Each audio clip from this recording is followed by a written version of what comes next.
Hashtag cancel Korea. Why is there a hashtag cancel Korea? Well, canceling a country is a big thing. It is indeed a huge thing to deal with because it affects a lot of factors, including the people and the entire culture.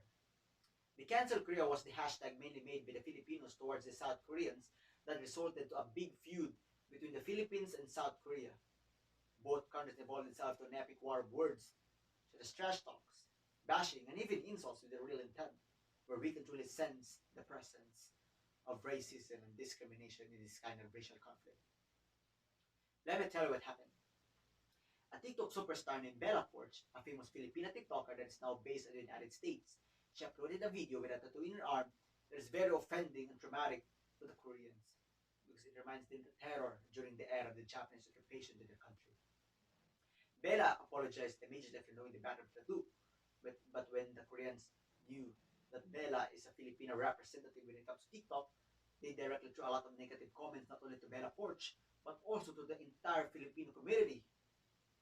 Like Filipinos are uneducated, ugly faces, and a slave state. They generalize all Filipinos over the mistake of one person, which shows irrelevance.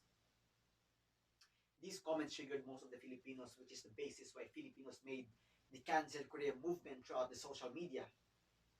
What happens next is that Filipinos can't afford to stay silent. They fought back, like making fun of the Koreans about being so abundant of plastic surgeries and how thousands of Filipino soldiers died in helping them during the Korean War. I can tell that Filipinos use racism against racism. And for me, that is a very wrong response to deal with the situation, because it just worsened the conflict. Yeah.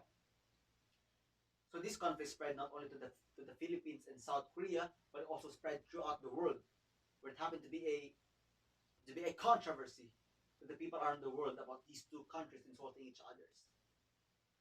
So what I like about this conflict is that it didn't even last long.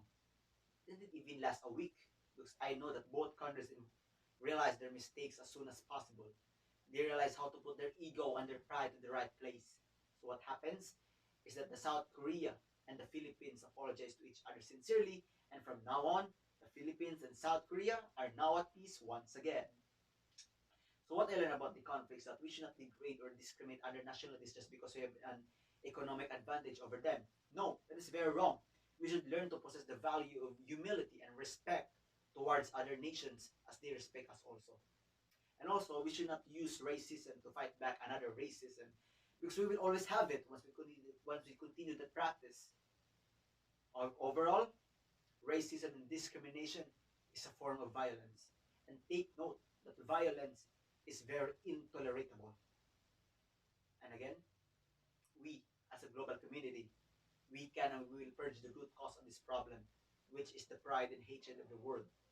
And I know that if we could do this together, then we're helping our planet, our world, our home to become a peaceful place to live in. Thank you.